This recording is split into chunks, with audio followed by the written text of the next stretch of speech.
이번에 공유할 승소 사례는 2022년 4월 조정으로 마무리된 사안입니다. 우리 사안은 사실혼 해소하는 과정에서 재산 분할이 쟁점이 되었던 사안입니다. 의뢰인분은 결혼식 전에 신혼생활을 할 집을 미리 구입을 하셨다고 해요. 그러나 정작 결혼식을 하고 해소될 때까지는 약 2, 3개월 정도밖에 이제 걸리지 않았다고 합니다.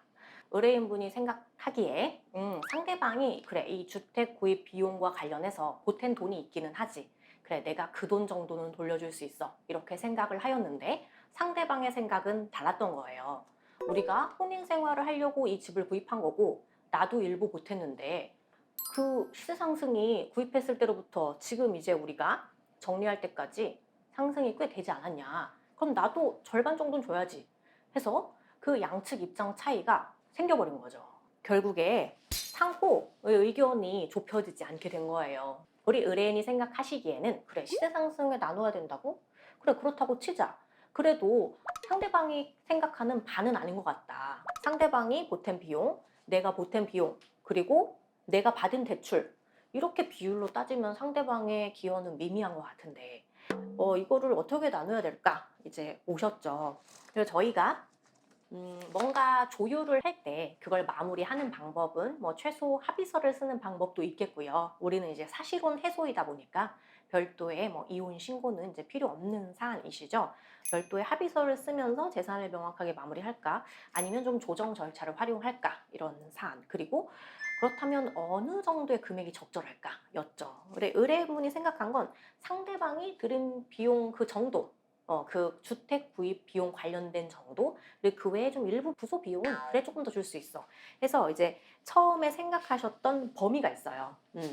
근데 우리가 결론적으로 뭐 그 범위 내에서 이제 마무리를 했던 사안인데요. 상대방과 좀 조정 성립 전에도 조율을 해봤는데 이렇게 좁혀질 듯 하면서 좁혀지지 않는 부분이 있어서 저희가 뭐 명확하게 마무리하고 또 어느 정도 좀 이제 빠른 진행을 할 겸 조정 절차를 이제 활용하게 되고, 저쪽에서 이제 조정 신청을 접수하는 방식으로 진행이 되었습니다. 이제 조정 기일에 가서 마무리를 해야 될 사안이다 보니까 그 전에 완전히 합의된 사안은 아니었고요. 어느 정도 서면이 필요하겠다라고 해서 저희가 구성을 하면서 정리했던 법리는 이 혼인이 너무 짧다. 네, 그래서 혼인이 좀 어느 정도 유지돼서 이혼에 대한 재산분할 법리가 적용되는 사안 자체가 아니고 원상회복의 법리가 적용되는 사안이다라는 주장을 하게 됩니다. 이게 판례에서도 보면 혼인 기간이 어느 정도 돼서 좀 정착된 것과 극히 짧은 기간 만에 해소된 것을 조금 다르게 보는 것이 있습니다. 이것은 뭐 판례를 이제 몇 가지 좀 적시를 하면서 극히 짧은 기간에 해소가 되었기 때문에 상대방이 주택 구입과 관련해서 들인 비용 그 자체만 반환하면 족하다.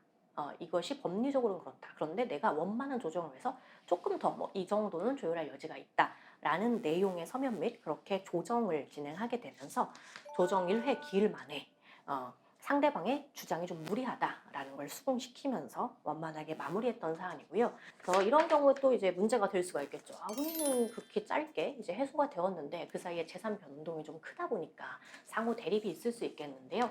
그 상황에 맞게 어떤 법리가 판례에서는 적용이 될까, 이런 걸 참조하셔서 합리적인 조정안을 끌어내시는 것도 원만하고 빠른 마무리를 위해 좋은 방법이겠습니다.